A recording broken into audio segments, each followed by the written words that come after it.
Eu sou Hildegard Schneider e líder de World Wide Wings.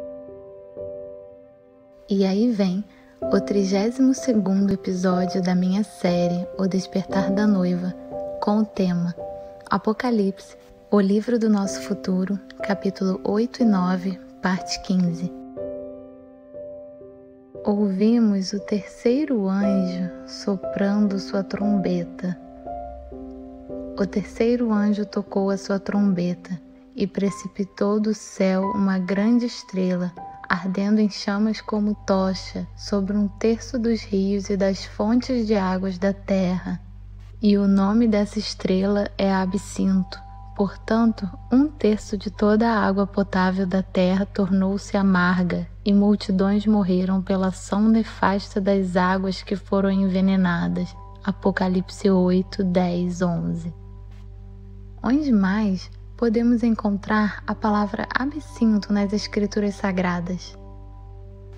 O profeta Jeremias coloca em sua boca: pelo contrário, andaram na rebeldia de seu coração, seguindo Baalins como seus pais lhes ensinaram. Portanto, assim diz Yahvé dos exércitos, Adonai de Israel: darei a este povo comida amarga e água envenenada. Jeremias 9, 14 e 15. A palavra hebraica para absinto é la'aná e significa amargura e maldição. E Jeremias também nos diz por que Yahvé quer alimentar o povo com absinto. Ora, tudo isso lhes sobreveio porque abandonaram a minha lei, que estabeleci diante deles, e não deram atenção nem obedeceram às minhas orientações. Pelo contrário, andaram na rebeldia de seu coração, seguindo Baalins, como seus pais lhes ensinaram. Jeremias 9, 13 e 14. Agora, associamos a palavra de Isaías 5, 20 com isso. Ai dos que usam o mal como sinônimo de bem e chamam o bem de mal, que fazem das trevas luz e da luz trevas, do amargo doce e do doce fel. Salmos 19, 11 nos diz o que é doce. As ordenanças de Yahvé são verdadeiras e todas igualmente justas. São mais desejáveis do que o ouro, mais do que muito ouro refinado. São mais doces do que o mel, do que as gotas do favo. A Torá é mais doce do que o mel, e se o povo de Yahvé os torna amargos, ou seja, chamam o bem de mal, então eles entram sob uma maldição. Absinto é a maldição para aqueles que deixaram a Torá. Absinto é o oposto da doçura da Torá. Absinto é amargura. Portanto, assim declara o Eterno dos Exércitos sobre os profetas: eu os farei comer comida amarga e beber água envenenada, porque dos profetas de Jerusalém a impiedade se espalhou por toda esta terra. Jeremias 23, 15. Prestai, pois, atenção. Hoje estou colocando a bênção e a maldição diante de vós. A bênção se obedecerdes aos mandamentos de Yahvé, vosso Elohim, que hoje vos ordeno. A maldição se não obedecerdes aos mandamentos de Yahvé, vosso Elohim, desviando-vos do caminho que neste dia vos instruo, a fim de vos deixardes iludir e seguirdes deuses pagãos. Deuteronômio 11, 26 e 28. O quarto anjo tocou a sua trombeta e 1/3 do sol foi ferido, bem como a 1/3 parte da lua e das estrelas, de maneira que 1/3 deles se escureceu completamente.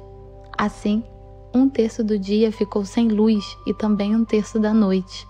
Enquanto eu admirava esses acontecimentos, ouvi uma águia que planava pelo meio do céu, grasnindo em alta voz: ai, ai, ai dos que habitam sobre a terra, por causa dos toques das trombetas que estão prestes a serem entoados pelos 3 próximos anjos. Apocalipse 8, 12 e 13. Encontramos um paralelo em Ezequiel e Isaías. Quando eu te aniquilar, cobrirei o céu e escurecerei as tuas estrelas. Cobrirei o sol com uma nuvem, e a lua não mais refletirá a sua luz. Todas as estrelas que brilham nos céus, eu as apagarei sobre ti, e trarei escuridão sobre a tua terra, assim afirme Yahvé. Ezequiel 32, 7 e 8. Com efeito, as estrelas do céu e as suas constelações não mostrarão a sua luz. O sol nascente escurecerá e a lua não dará a sua claridade costumeira. Isaías 13:10. Aprendemos agora que 1/3 da terra e 1/3 das árvores e toda a grama verde foram queimadas. A 1/3 parte do mar se tornou sangue, e a 1/3 parte dos seres viventes no mar, a 1/3 parte dos navios foi destruída, e a 1/3 parte dos rios e fontes de águas tornaram-se amargas, e a 1/3 parte do sol, luas e estrelas foram escurecidas. Em outras palavras, as primeiras 4 trombetas trouxeram juízos terríveis por toda a terra. Agora chegamos à 5ª trombeta. Então, o 5º anjo soou a trombeta, e observei uma estrela que havia caído do céu sobre a terra. Aquela estrela foi entregue à chave do poço do abismo. Assim que ela abriu o poço do abismo, subiu dele fumaça como a de uma colossal fornalha. O sol e o céu escureceram com a fuligem que saía do abismo. Desta fuligem saíram gafanhotos que vieram sobre a terra e lhes foi concedido poder como o dos escorpiões da terra. Contudo, eles receberam ordens para não causar dano nem à relva da terra nem a qualquer planta ou árvore, mas tão somente aqueles que não haviam recebido o selo de Yahvé em suas frontes. Apocalipse 9:1-4. Esta 5ª trombeta traz escuridão à terra. O sol e o ar foram escurecidos pela fumaça. Isso nos lembra da praga de 3 dias de escuridão no Egito, que tornou a orientação impossível. Disse Yahvé a Moisés: estende a mão em direção ao céu, e haja trevas sobre a terra do Egito, trevas espessas que possam ser apalpadas. Estendeu, pois, Moisés a mão para o céu, e por 3 dias houve densas trevas em todo o Egito. Ninguém pode ver ninguém, nem mesmo deslocar-se de suas habitações durante 3 dias. Apesar disso, todos os filhos de Israel tinham luz natural nas terras em que habitavam. Êxodo 10:21-23. Yahvé poupa os israelitas desta praga e, portanto, fornece mais provas de seu poder. Isaías também fala no capítulo 60, 1:3, que a escuridão um dia cobrirá a terra e que os homens procurarão luz.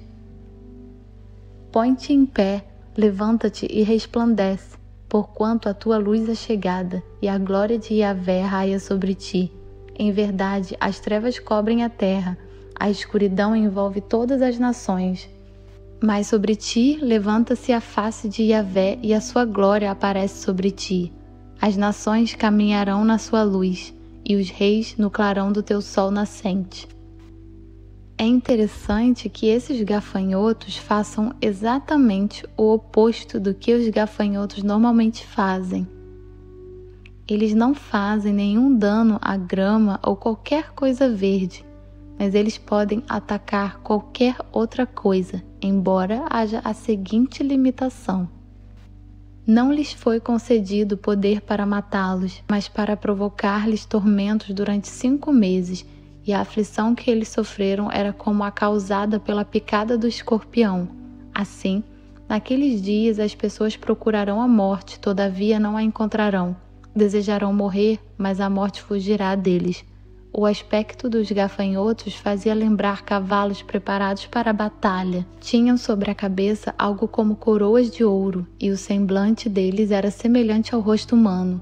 Os cabelos deles eram parecidos com os cabelos de mulher, e os dentes como os de leão.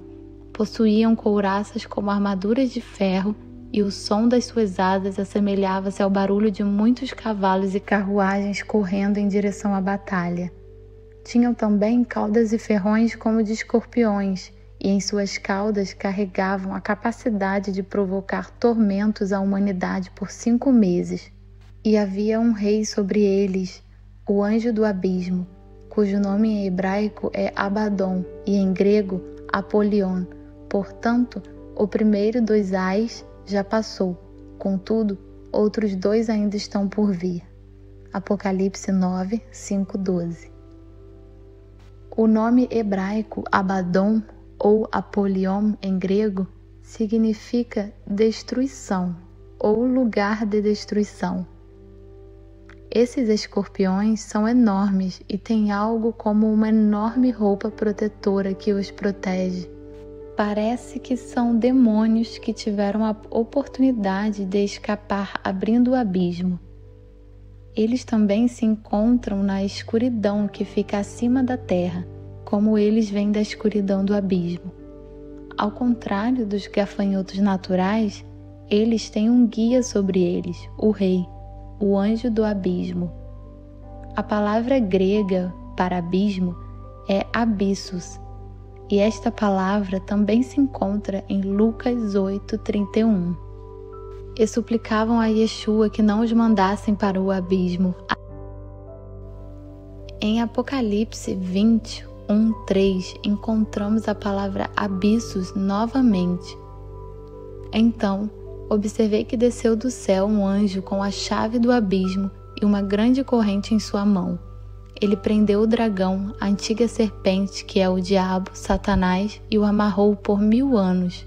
Lançou-o no abismo, onde o fechou e pôs um selo sobre ele para que não enganasse mais as nações, até que os 1000 anos se completassem. Depois disso, é necessário que ele seja solto por um pouco de tempo. Podemos ver claramente que abissos é a prisão de demônios. O abismo também é o lugar onde Satanás está destinado por 1000 anos. Apocalipse 23. Os crentes que têm o selo de Yahvé em suas testas são poupados das pragas inimagináveis dos demônios que serão soltos. Sejam ricamente abençoados.